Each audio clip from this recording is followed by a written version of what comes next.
Bom, com relação à enchente, a gente já viu que naturalmente elas acontecem. Agora, essas enchentes podem ser agravadas pela interferência humana.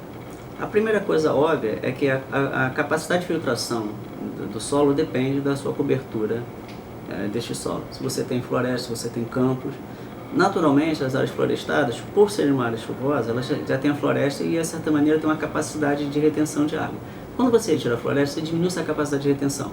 Obviamente, aquela quantidade de água que vinha pelas árvores, desceria e filtraria e ficaria guardada durante um bom tempo, quando você retira, ela passa naturalmente, ou melhor, desculpe, consequentemente, a correr mais rapidamente para aquele rio. Esse é o primeiro aspecto. O segundo aspecto é que, a partir do momento que você tem urbanização, você começa um processo de impermeabilização do solo. Seja através de cimentar quintais, seja através de asfaltar a rua, ou a própria construção dos prédios, que evita, por exemplo, que essa água bata no solo. E a partir daí você tem uma carga de água maior, uma velocidade mais rápida, mais intensa, que vai para a calha daquele rio. Com relação aos rios, em geral esses rios eles têm leito menor e têm só área de inundação. Um leito maior é uma área de inundação. Efetivamente, você tenta aproveitar o máximo de solo. A partir daí, começa a construir, por exemplo, dentro do leito de inundação. E no segundo momento, chega a construir até dentro do leito maior do rio.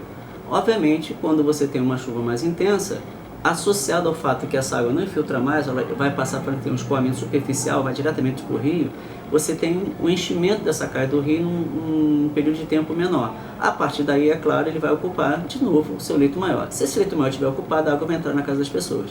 E como eu falei, a cada 10, 20 anos, dependendo do lugar, essa água pode chegar até a inundação, que também já está ocupada. O resultado é que você passa a ter maiores episódios de enchente. Na verdade, não existe um maior episódio de enchente. As enchentes continuam acontecendo normalmente. Elas são agravadas pela atividade humana e o fato agora é que existem atividades, pessoas morando nessa área atingida pela enchente.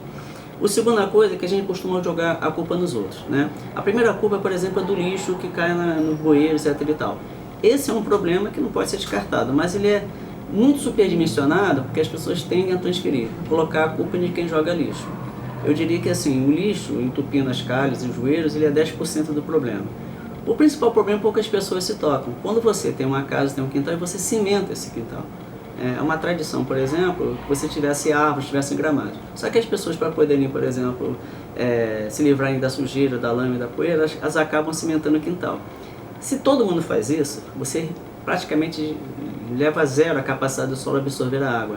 E aí, é claro, uma pessoa que cimentando seu quintal não é um problema, mas quando você tem 10 milhões de pessoas fazendo isso, torna-se um grande problema, porque essa água vai mais rapidamente para lá. E esse é um problema pior do que o lixo. E pouca gente admite, por exemplo, que isso é um problema. Elas sempre acham que o lixo, que as galerias têm que ser limpas. O grande problema é que essas galerias, elas não adiantam ser limpas, porque elas não têm capacidade de suportar essa grande quantidade de água a mais que você coloca pelo simples fato de que esse quintal está cimentado e essa água não infiltra e não se acumula no solo e não corre lentamente para esse rio.